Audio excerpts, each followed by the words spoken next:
strukturnya juga nggak jelas, kegiatannya nggak ada. Cuman nama lembaga mercusuar itu ada gitu.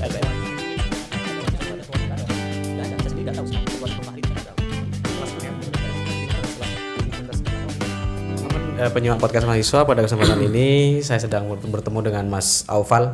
Dia adalah sarjana ekonomi di Universitas Airlangga dan kita sedang akan berbincang-bincang terkait pers kampus.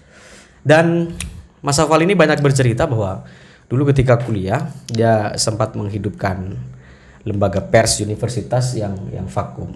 Ceritanya itu dari salah satu teman saya, namanya Fahri. Itu memang satu organisasi ekstra dengan saya. Sama apa ekstranya? HMI, Mas. HMI. Ya? Oke. Dan memang kebetulan punya passion yang sama di bidang jurnalistik. Dan dia itu memiliki senior yang mungkin mengarahkan bahwa di kampus ada pers yang mati suri gitu. Fahri ditunjuk ya oleh senior yang mempercayakan pada dia mungkin ya. Terus dia mencari partner yang pas, Mas. Jadi dia mengajak saya gitu untuk menghidupkan lagi. Dan waktu itu vakum. Vakumnya dalam maksud atau tidak ada kegiatan sama sekali atau lembaga persnya tidak ada waktu itu. Jadi itu vakum, yang dimaksud vakum di situ nggak ada strukturnya juga nggak jelas. Terus kegiatannya nggak ada. Cuman nama lembaga mercusuar itu ada gitu. LPM mercusuar itu ada. Ketuanya nggak ada waktu itu. Nggak ada. Saya sendiri nggak tahu.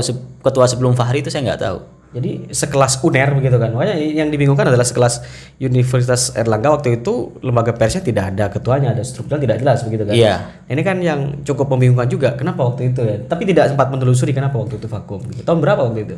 Waktu itu kira-kira 2014-an saya masuk itu diajak untuk membangun kembali itu 2014. Ketika masuk membangun lagi jadi struktur baru waktu itu. Iya, benar, struktur baru. Ketuanya adalah Fahri. Si Fahri itu ketua PU pimpinan umum kalau di terus saya sebagai wakil ketua waktu itu. Jadi proses pembentukan ketua waktu itu apakah ada pemilihan langsung ditunjuk langsung waktu itu?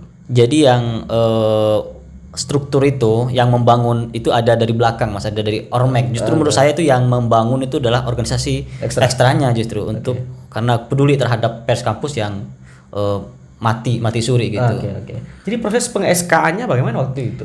Ya itu kita bangun dari awal, Mas. Jadi pengurus dulu disolidkan dari ketua, terus wakil ketua, redaksi, Pimred, terus bagian layout sama semua sudah terbentuk, baru mengajukan kepada pihak kampus. Jadi orang-orangnya dulu dikumpulkan, kemudian diajukan kepada pihak kampus untuk kemudian terbit SK gitu. Iya, benar. Dan akhirnya terbit SK waktu itu. Iya. Waktu itu tidak sempat menelusuri kenapa waktu itu vakum begitu. Saya pribadi belum sempat menelusuri sehingga tidak terlalu jauh ke belakang dan akhirnya waktu itu ya udah SK turun, ada teman yang siap aktif sudah begitu ya. Benar. Dan tentu kalau itu dari vakum ke aktif lagi itu kan suasananya adalah suasana baru sekali. Tentu kesulitan tentu dialami di situ. Yang pertama itu saya rasa itu urusan administrasi juga. Administrasi bagaimana pers ini agar bisa diakuin di skala kampus dan legal lah. Terus pers-pers yang lain kan ada pers yang tingkat fakultas itu juga bagaimana kita mencari solusinya agar mereka juga mengakuin kita sebagai pers universitas. Jadi LPM di fakultas itu agar bukan berarti di bawah naungan kita enggak. Karena mereka independen, artinya mereka mengakui bahwa mercusuar ini adalah milik UNER gitu. Waktu itu kita konsennya ke situ. Ya akhirnya diakuin bahwa mercusuar itu punyanya universitas. Jadi kerja keras apa waktu itu yang dilakukan sehingga itu benar-benar diakuin dan berapa waktu yang dibutuhkan waktu itu? Periode saya itu masih tahapan perintisan, Mas, perintisan. Jadi setahun itu tidak cukup untuk benar-benar memperkenalkan LPM mercusuar itu. Saya rasa masih belum maksimal. Jadi kenapa waktu itu tidak dibiarkan dan nggak usah dihidupkan gitu? Apa motivasi itu waktu itu? Mahasiswa itu butuh informasi, butuh berita-berita yang aktual di kampus, dan waktu itu belum ada belum ada wadah gitu agar mahasiswa itu mengetahui informasi yang terkini. Memang mahasiswa bisa mengakses informasi tentang kampus cuman dari media resmi milik Universitas Airlangga. Semacam medianya UNER, jadi tidak ada semacam kritikan yang pedas gitu atau semacam Kontrol ya. kontrol. Dan apa waktu itu kemudian ketika dihidupkan kembali, apakah kemudian benar-benar menjadi corong waktu itu? Salah satu yang masih saya ingat waktu itu adalah ketika dalam tanda kutip konflik antara perpustakaan di kampus B itu dengan LPM. Perpustakaan di kampus B itu tutup ketika mahasiswa membutuhkan gitu. Dan waktu itu LPM Mercusuar melakukan liputan dan melakukan berita yang memang cukup agresif lah kasarannya. Pihak dari perpustakaan itu merasa kebakaran jenggot lah gitu. Dan kami dipanggil, ini kok bisa keluar berita seperti ini? Seakan-akan menjelekkan kampus sendiri, menjelekkan perpustakaan sendiri gitu. Padahal kami tujuannya baik adalah bagaimana mahasiswa bisa mengakses di waktu yang memang dibutuhkan gitu. Jangan semena-mena menutup dan tidak memberikan pemberitahuan yang jelas. Oke. Dan saat itu mulai terbukalah ada hasil gitu ya. Dengan diberitakan tadi, perpustakaan mulai berbenah begitu. Iya, bisa dikatakan seperti itu. Itu merupakan hal yang menjadi juga apa ya, tujuan utama pers di kampus ada mengontrol iya. kebijakan-kebijakan yang tidak berpihak kepada iya. mahasiswa begitu. Dan waktu itu berapa anggaran yang dipunyai waktu itu untuk menghidupkan lembaga pers kampus? 8 jutaan kalau enggak Setahun.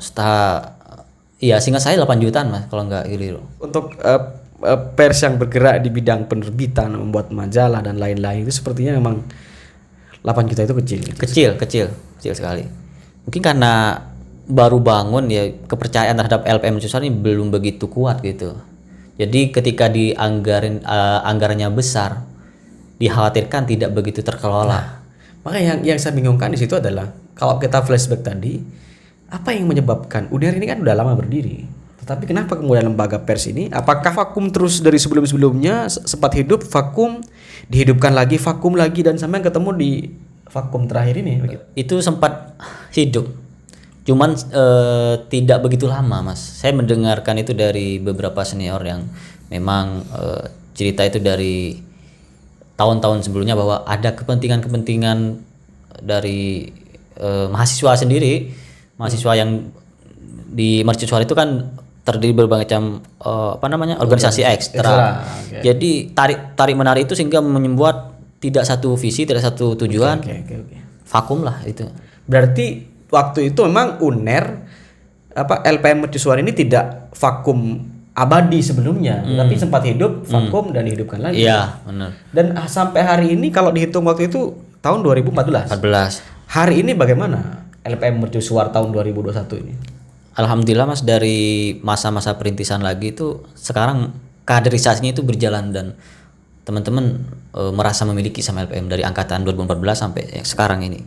Proses diklat jurnalistik sampai proses pelatihan yang memang diinisiasi oleh LPM Mercusuar itu berjalan sampai sekarang. Pengurusnya udah settle, saya memperhatikan di akun Instagramnya dan webnya itu, dan kegiatan-kegiatan mereka. Kalau di zaman saya masih belum begitu terorganisir Mas. Waktu itu sebagai inisiator yang menghidupkan, apakah sampai hari ini pengurus-pengurus LPM yang tahun 2021 ini masih koordinasi? Iya benar, adik-adik yang angkatan 2021 ini yang pengurus inti maupun yang anggota tetap melakukan koordinasi dengan senior-seniornya, termasuk dengan saya. Kalau saya pribadi Mas sempat diundang untuk mengisi pelatihan menulis opini di Surabaya yang digagas oleh pengurus tahun 2020. Jadi mereka juga memberdayakan alumni agar ikatan antar alumni dan pengurus itu kuat dan agar LPM Mercusuar itu tidak vakum lagi. Jadi tetap ada semacam kesinambungan dari tahun ke tahun itu. Dan senior atau istilahnya orang yang pernah berkecimpung di dalamnya itu tidak sok gitu menekan, tidak, tapi memberikan kebebasan bagi mereka. Berikan kebebasan berekspresi. Yang terpenting ADART-nya dijalankan dengan baik. Itu sih pesan-pesan daripada saya dan teman-teman yang lain. Jadi senior tidak terlalu masuk ke situ, tetapi memberikan saran yang itu tidak terlalu masuk gitu ya. Iya. Jadi kalau melihat kamu itu Mas, artinya saya melihat bahwa kamu juga punya kecintaan terhadap kegiatan pers ya. Benar Mas, benar. Bahkan ada cerita menarik nih yang ada hubungannya dengan kecintaan saya dengan dunia jurnalistik. Saya pernah mengkritik ketua BEM waktu itu, ketua BEM tingkat universitas lewat notes di Facebook. Saya rasa ini wadah yang paling baik karena banyak yang melihat. Saya menulis tentang bahwa eh, ketua BEM itu bukan hanya IO menjalankan kegiatan-kegiatan waktu itu. Intinya waktu itu saya kritik di situ bahwa pemimpin BEM itu atau ketua BEM itu adalah pemimpin ideologis yang bagaimana menyusupan ide-ide yang membangun atau bagaimana melakukan hal-hal yang progresif melalui ide-ide mereka. Nah, waktu itu saya tulis melalui artikel di Facebook dan responnya waktu itu sangat bagus, Mas. Artinya ketua BEM-nya tidak langsung kebakaran jenggot. Dia membalas dengan tulisan juga. Namanya Mas Bintang. Mas Bintang. Waktu itu saya masih ingat Mas Bintang. Saya katakan itu semacam perang gagasan lah. Waktu itu saya masih ingat itu perang gagasan antara saya dari pihak persnya, pers mahasiswanya, dan Mas Bintang itu dari ketua BEM-nya dari dan itu masih, dan saya menurut saya waktu itu adalah satu contoh yang baik lah ketua BEM yang memang dikritik oleh pers dan dia mengkritik balik atau memberikan umpan balik lewat tulisan juga, beradu gagasan. Nah, seperti itu. Dan itu merupakan bagian yang kamu cintai. Ya, saya sangat mencintai itu. Dan sampai hari ini tetap menyukai itu. Sangat menyukai, Mas. Dalam arti apakah sampai hari ini kamu kembali ke Pamekasan ketika ada gagasan pemerintah yang tidak cocok atau gagasan lain yang tidak cocok, apakah kamu juga membuat cuitan atau tulisan juga di Facebook sampai hari ini? Untuk yang memang isu-isu yang terkini selama 2 tahun belakangan ini saya belum begitu masuk di dalamnya benar-benar mengkritik. Saya hanya mengkritik secara umum kinerja yang memang saya pahami gitu. Masih menulis lewat media-media, lewat opini yang tulisan saya dikirimkan ke media seperti itu. Apa kamu menganggap bahwa tulisan-tulisan yang kamu tulis hari ini tahun inilah gitu kan? Hari ini kan platform media sangat banyak sekali. Ya, betul.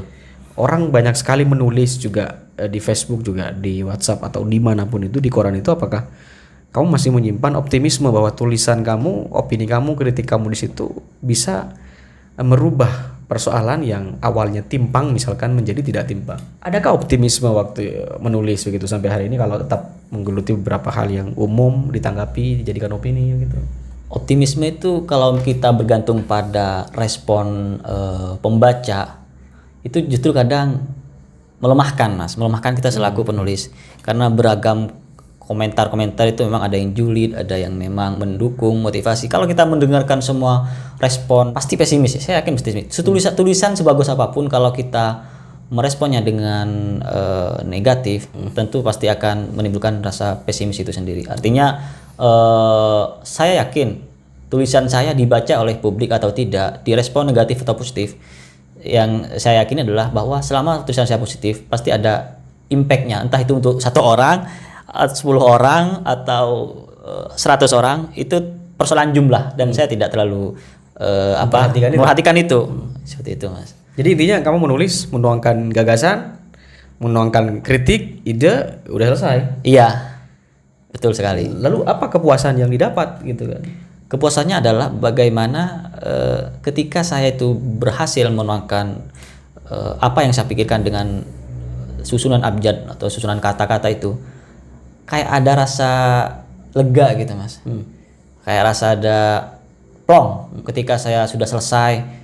Bahkan ketika saya nulis ke media itu ditolak, tapi saya merasakan penolakan itu semacam, ya memang kecewa. Cuman ketika memang itu adalah passion, kalau kata orang sekarang itu passion, saya rasa itu justru kadang membuat kita lebih tertantang, menyenangi, mencintai gitu, Mas.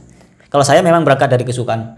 Teman-teman, mungkin hanya itu diskusi kita nanti. Tentu ini podcast ini sangat dikhususkan kepada mahasiswa UNER dan teman-teman mahasiswa di luaran sana yang belajar tentang pers, tentang cara menghidupkan pers. Tentu ya banyak sekali di dalamnya yang perlu dipahami, konteksnya perlu dipahami, baik cara mengatur strukturnya dan lain-lain. Dan tentu ini diskusi yang mungkin tidak hanya sekali. Kita akan berdiskusi lagi dengan Mas Aufal ini di lain waktu.